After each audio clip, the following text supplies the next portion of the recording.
JFD, just fair and direct. Okay, hello and good morning everyone. Welcome to JFD Traders Espresso with me, Darius Anucauskas. Today's the 26th of April 2022. So welcome everyone. Welcome to this Tuesday's morning session where we're going to have a very quick look at the markets, a few of the charts, the usual stuff. But before we do that, as always, let's quickly have a read through our risk disclaimer. So, the content we produce does not constitute investment advice or investment recommendation, should not be considered as such, and does not in any way constitute an invitation to acquire any financial instrument or product. As always, I'll give you a few seconds to read the rest and we can continue.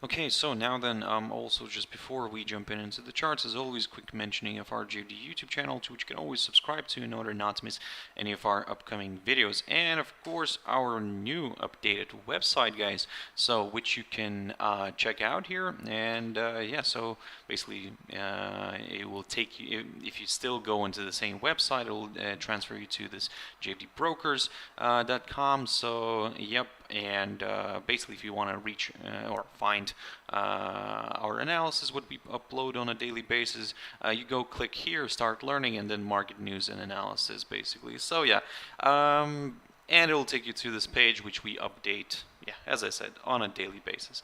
Now then, guys, jumping into the charts, the first one I want to pick up here is actually, I'll get to this pair in a bit, but Nikkei 225, so not much has happened. The only thing is that we've traded higher today. We ended up being in positive territory.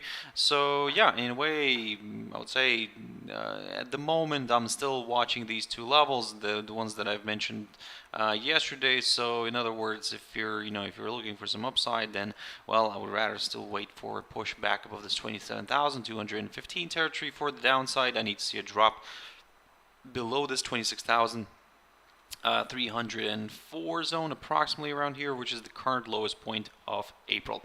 Now, Shanghai Composite, guys, very quickly on that one. So yesterday, as you can see, it drifted heavily to the downside, and well, it closed below this whole support area, the one that I talked about, which was around that 2,955 level.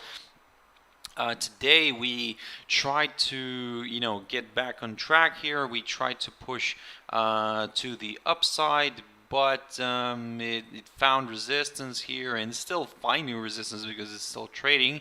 It's going to be quite interesting to see if we can close actually in positive territory or not, because I mean it's just kind of currently flat. So let's see where it's going to end.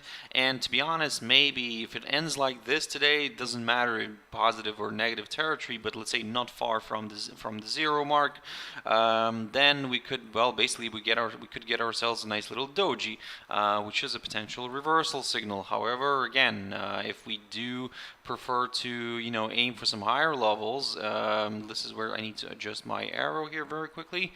Let me just grab a new one. There we go. And I would prefer to wait for a good push back above this 2955 level, so 2955 level, in order to maybe consider a larger correction to the upside, because don't forget that overall we're on a downtrend still. So yeah, in other words, even if we climb back above this 9,555 area, we still could class this move as a corrective move before another possible leg of selling. So so I would say the bulls, I mean, don't get your hopes up too much, or if I can express myself this way. But either way, it could be quite interesting. But let's, like I said, let's wait and see. The German index DAX, yeah, so drifted lower, found support, beautiful support near this 13,887 territory. And look, this is exactly why I was talking about this area. And yes, we broke it, but briefly and kind of just fractionally we visited the area below it. So and then we climbed back up. If we take a look at the cash index right now, let me just quickly find that one. I believe that we are trading a little bit higher, but let me just double check. So yeah, 14,182. Sorry, 14,122. So we are above. We're above that area, or around that. We're above this area here, this 13,887, and we're also back above this area, this one right here, this 14,100 zones, which I talked about. So okay, that's yeah, that's quite interesting in that case. So basically, what we'll have here ourselves is an island reversal, or the inverse island reversal here. Basically, if this is, like I said, if this opens up here, somewhere around this area, then we'll have a gap here, and we'll have a gap here. So yeah, a nice, beautiful island reversal. So this potentially could attract more buyers into the game, and initially, of course, I will then target the downside line. Basically, if we continue to trade above that 14,100 zone, I'll aim for this downside line, but I'll be very careful. I'm not going to get like way too excited with the upside, because in a way this downside line could provide, resistance again, and we could see another reversal to the downside, and then we will end up with something of a descending triangle pattern, which according to all the TA rules tends to break to the downside. So that's why, guys, don't rush into anything. Like I said, at the moment we remain if we remain above this 14,100 zone, yes, I'll aim for the 21-day EMA initially, but if that gets cleared, my next target is the downside line. For the downside, I would prefer to wait for a drop below this 13,887 level, just to be a little bit more on the safe side. I can see in the chat room here, good morning to you too. Good morning to everybody else as well who's joining in. So I hope everybody's having a wonderful start of Tuesday. I hope you had a fantastic Monday. So yeah, I hope you'll have a fantastic Tuesday as well. Anyway, guys, back to the markets. IBEX 35, the Spanish index. I talked about this one yesterday, and I said that if we drop below this 8,640 territory, we might see a drift lower and a test of this area here. And what I said before was that if we find some support somewhere near these EMAs or near this upside line, maybe a bit of a rebound here could be possible. And well, to be honest, if the positivity will spill over into the Spanish index as well, then well, that's going to be quite interesting. We might see a push higher, and to be honest, to be a little bit more on the safe side, I would prefer actually to maybe wait for a push above this 8,640 territory right here, just to be a little bit more on the safe side. In terms of the next target, of course, we will aim for where's that line? We're aim for the current highest point of April, near the 8877 level. Beautiful number here. There we go. We'll aim for that area, or we could aim for the highest point of February near the 8,912 zone. So let's see how that plays out. However, for the downside, I would take a bit of a conservative approach. Probably not only that I would need to see a break of this upside line, but also I would like to wait maybe for a drop somewhere below this whole area right here. So this area between the 8,418, 8,446, we could already start looking at lower levels on a drop below the 8,446, but then be very careful. We could have, that next target, the next support zone right here, which could provide a hold up. So that's why I would prefer maybe to see a drop below this whole area instead. The S&P 500. Okay, so yesterday was quite an interesting trading day in the US.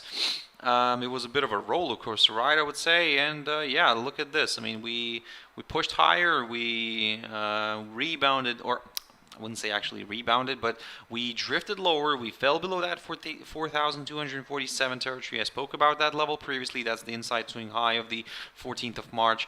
And yeah, we have rebounded from, or we climbed back above this area and stayed above this area. So to be honest, at the moment, I mean, everybody's probably leaning a little bit more towards the upside.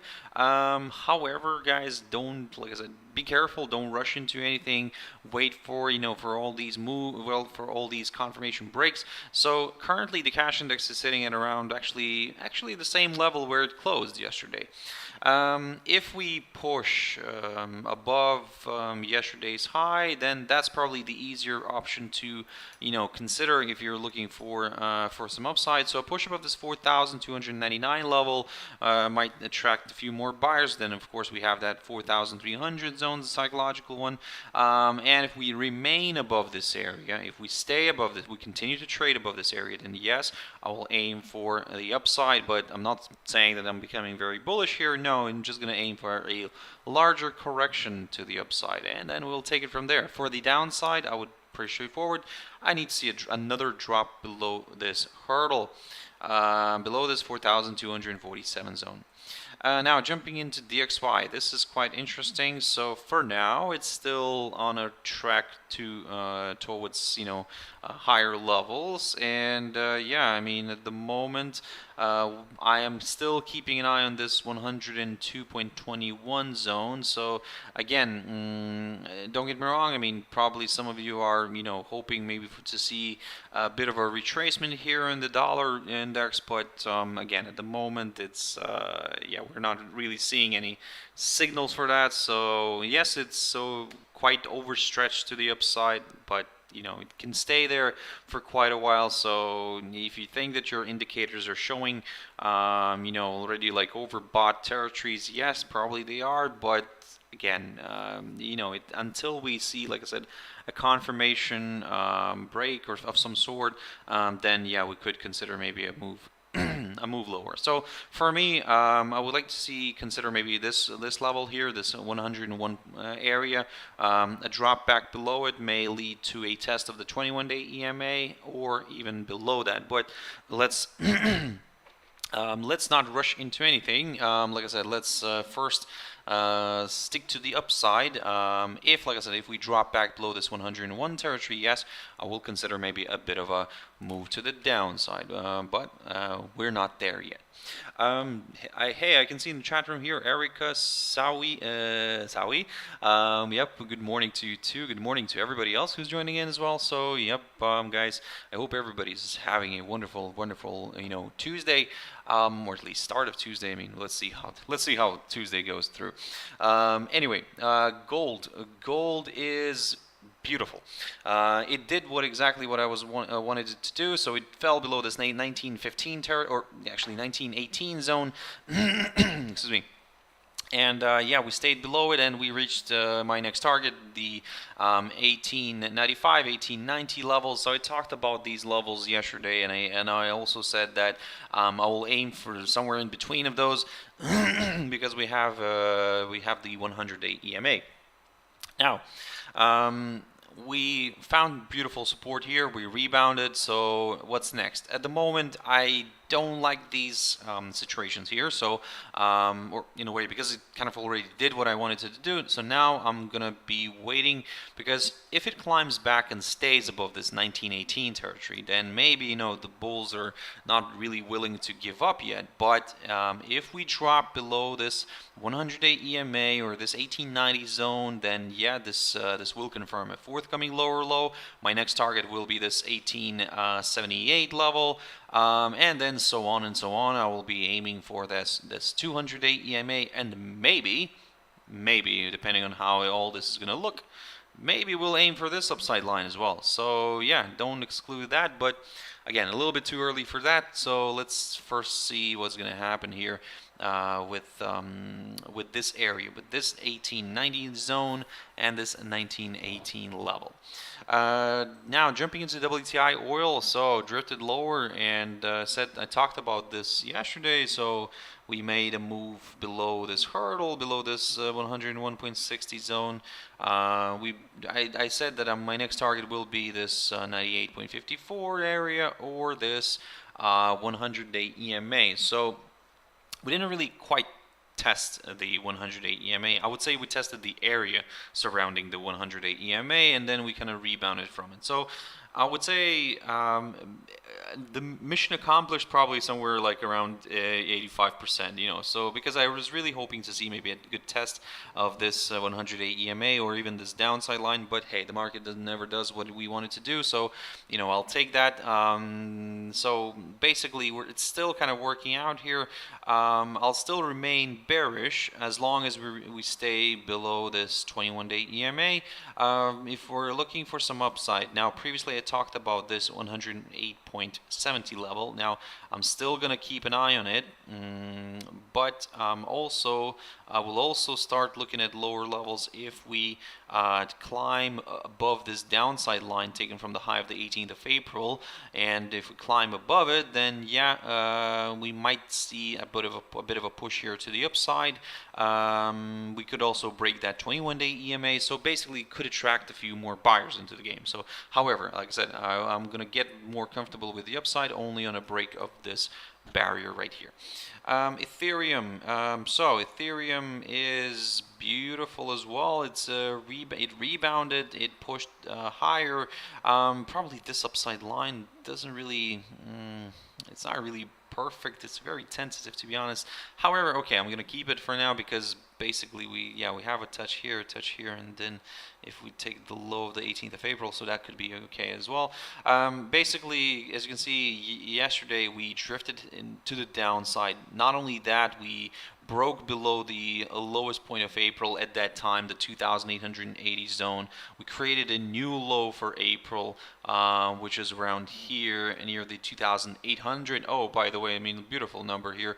And then we rebounded and climbed back above this upside line. So this, of course, gives us a bit more positivity, and yeah, it may attract more buyers into the game, guys. However, let's be very careful. Let's not rush into anything yet because we have this obstacle on the way higher, this tentative downside resistance line, and I think it should be probably taken a little bit more from here instead of that one. So yeah, this tentative downside resistance line, if we get a break through it, then we'll go for some higher levels, and my next target will be the high of the 21st of April near the 3,180, and then so on and so on. But again, we are currently stuck here, so we need some sort of clear move out of it, through one of these lines, and then yeah, we'll take it from there, guys. AUDUSD quick update. So yeah, beautiful reversal here back above the 0.7165 area. I talked about this yesterday. If you remember, I said that if we stay below this area, then yeah, we'll go for lower levels. But if we fail to do so, and if we climb back and stay above the 0.7165, then there's a bit of hope that we could see a push to the upside. Now, of course, this needs to be adjusted a little bit here. First of all, get rid of this downside line, and I will reuse this upside line and draw a new downside line. Tentative, of course, but hey, for now it could work out. But I will put it this way: if we remain above the 0.7165 area, and then we climb above yesterday's high near the 0.7253, then I'll go for a larger correction to the upside. If the reason why I'm saying correction, because we are still below this downside line, so that means that we could still drift back to the downside. And in a way, if, like I said, if the equities will show some positivity in the upcoming days, then yes, AUDUSD could also push a little bit to the upside. However, again, like I said, we'll be carefully monitoring the situation with the indices, and if those start reversing, if those start reversing to the downside, then maybe we could see AUDUSD also drifting back down. But again, for now, let's take it what we have here. USDJPY. So this is the moment of I wouldn't say truth, but we are testing this upside line, and this is where the interesting bit could come in. And we're also testing this 127.46 area, which continues to provide good support. And to be honest, if it gets broken, this could also lead to a break of this upside line, and boom, I mean, in a way, I think this has to be redrawn a little bit this way. And then, yes, more sellers could join in. So at the moment, yeah, it's looking quite interesting. What I said before, that if we continue to trade above this upside line, then, well, don't exclude the upside scenario yet. And especially if DXY continues to rally, guys, well, I mean, USDJPY, this little pause here could be just, a temporary correction before another possible leg of buying. And then, yeah, we will just take it from there. But like I said, if it starts falling again below this 127.46 zone, then I will consider maybe a bit of a move to the downside. US dollar against the Mexican peso. I do tend to look at these exotic pairs occasionally because I do like them. They do provide good opportunities, like for example, let's say US dollar against the Mexican peso, US dollar against Turkish lira, Russian ruble, some Scandinavian pairs as well. So all of them, don't exclude those guys. I mean, they do provide good opportunities, and also the Chinese yuan guys. I mean, the onshore and offshore one. So yeah, you can look at those. Those are quite technical, those pairs. I mean, so yeah, here what I talked about previously was that I said that maybe, just maybe, this could be forming a possible double bottom with the potential neckline being somewhere in between this area, in between the 20.1580 and the 20.1941 levels. So we climbed above it and we stayed above it. So to be honest, now, if this continues to trade here, if this pair continues to trade above this highlighted territory, I'll aim higher. As simple as that. If we drop below it, I'll take a bit of a neutral stand, because we would still be above this 21-day EMA, and maybe an opportunity here could still, be available for the bulls. However, if we start dropping below that 21-day EMA, that's where more sellers could join in. GBPCHF, quick update. I talked about this one. I'm not going to spend too much time on this one because I talked about it yesterday in detail, and basically, yeah, we dropped below this 1.2228 level, and basically I'm aiming lower. We had an attempt to push back above it. We did so, but as you can see, the bears are trying hard basically to drag this one back down. And at the moment, if we continue to trade below this 1.2228 zone, my next target is this lower side of the range, because currently it seems that we are forming a range. GBPCAD, haven't looked at this one for quite a while, but as you can see here, so previously, I have to admit, what I was aiming here, I was aiming for a break of this 1.6464 level. We got that break, we pushed higher, but the 21-day EMA did provide good resistance. So in other words, now if we're looking for some upside, guys, or at least more in the medium term, then wait for a break of this 21-day EMA, because somehow it's doing its job. This 23.6% retracement, we didn't meet that, so let's get rid of the Fibonacci. Now we can relook at this, and first of all, we'll redraw this downside line this way. This will remove this upside line, and yeah, we dropped below this 1.62 area. Yep, we fell below that, and we are now testing my other target, the 1.6193. I talked about this level. This is the low of the second, or should I say, the lowest point of October 2019. If we drop below that, my next target will be the low of the right here. Let me just bear with me one moment, guys. I'm trying to capture. There we go. The lowest point of September of 2019, near the 1.5959 area, and then we'll take it from there. GBPUSD, quick update. Yeah, so we remained below this 1.2854 area. I said that I'm going to be aiming for the 1.2676 zone. That's the lowest point of September of 2020. So I'm still aiming for that, guys. And I want to see what's going to happen after that. Will we get a rebound? That would be quite interesting to see if we can. If we cannot, then yep, that will be also even more interesting, because this could, result in further declines. And don't get me wrong, this will eventually present itself with a nice opportunity to the upside, maybe, but maybe for a bit, at least for a corrective move to the upside. But again, we need to wait for that signal. At the moment, like I said, I'm just watching this and observing this. I want to see how it plays out in relation to this lowest point of September of 2019. And then I'll take it from there. And finally, EURUSD. So yeah, drifted lower, dropped below my key support areas here.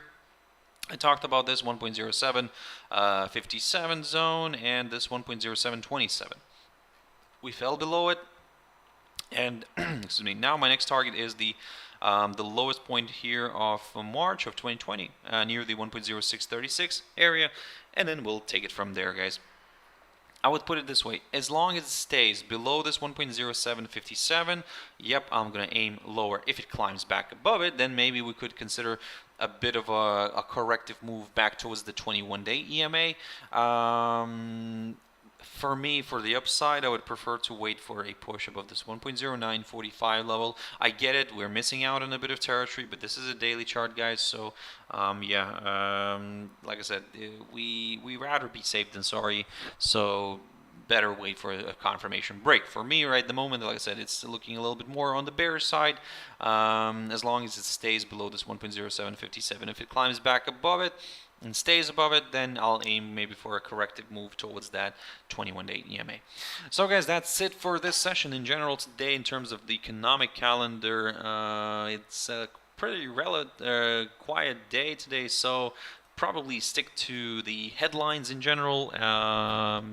Let's see, how that plays out. We do have some bit of data coming out from the US later on, so the core durable goods, the CB consumer confidence, new home sales.